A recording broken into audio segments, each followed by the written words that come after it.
Imos coa información deportiva. O Noia é recibido con honras no seu concello. O equipo, que caeu na semifinal do playoff de ascenso á segunda Real Federación, recibiu o apoio do goberno local despois dunha campaña para o recordo. Termina definitivamente a temporada do Noia. O concello recibiu ante un equipo que xa é historia ao chegar á fase de ascenso á segunda Real Federación.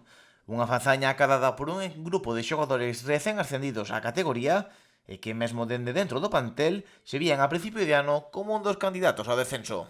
Como me decía Aldán en Esteiro, bueno, yo la plantilla no lo veo más que para pelear por la permanencia y aún lo veo complicado. Bueno, eso denota que al final, cuando os conocéis uno a uno en un equipo y un cuerpo técnico, que cada vez que os vais conociendo máis, confías máis en vuestras propias capacidades, en vuestro propio trabajo, y siempre con una buena tutela y con una buena dirección, al final todo encaja, todo funciona, y hoy estamos aquí pues dando este abrazo y este crecimiento a este año, ¿no? A ese cumplimiento de llegar a un playoff de ascenso a segunda red, que creo que ojalá no esté equivocado, pero creo que en muchos años no se va a dar esa circunstancia. Un dos grandes artífices da chegada ao playoff de ascenso foi Iván Carril. O adestrador, natural de Boqueixón, suma xa 6 anos ao mando dun Noia co que sufriu todo tipo de vivencias e emocións.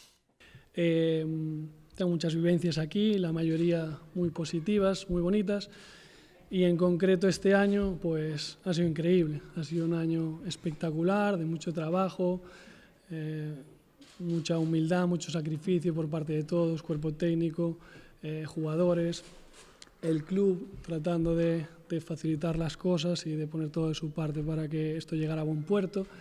Al final hemos vivido un año, como decía, espectacular, consiguiendo el objetivo, que era esa permanencia con muchas jornadas de antelación, luego consiguiendo el premio gordo de jugar una fase de ascenso, que es algo impensable, increíble. Y bueno, me quedo con eso, con ver a la gente de Noia, los chavales, paseando con orgullo los colores del club por el pueblo, por Galicia adelante. A él acompañou un extenso corpo técnico conformado por ata 7 grandes profesionais. Joder, viña aquí cando empezamos a falar do equipo que iba a ver un pouco todo, eu miraba, joder, era un equipo humilde, non? En general, humilde, hai unhas figuras, non? Está a Queiruga, por exemplo.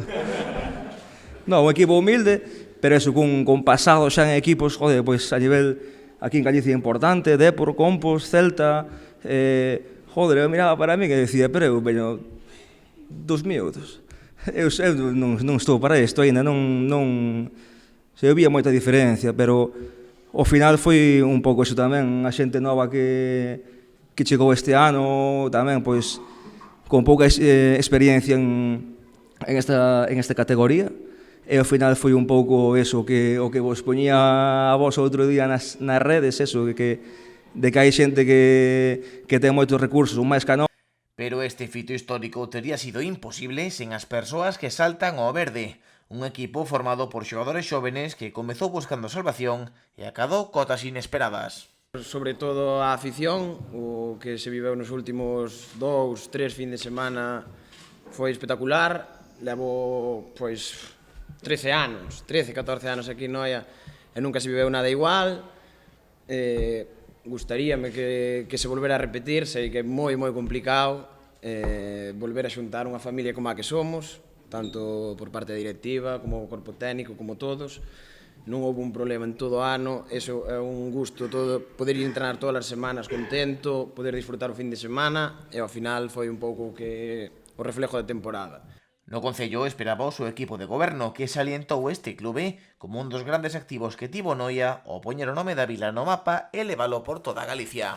Eu creo que hai que felicitarvos e recoñecervos ese traballo, ese mérito, ese compañeirismo, porque estou seguro que a parte do magnífico traballo feito por Iván, polo adestrador, e o traballo feito dende a presidencia e dende toda a directiva do Noia, evidentemente unha parte importante deses resultados e deses logros foi conseguir que todos vos traballárades coordinadamente, que conseguirades ese nivel de complicidade e de empatía e colaboración que se veía no campo, e iso ao final conleva unha serie de resultados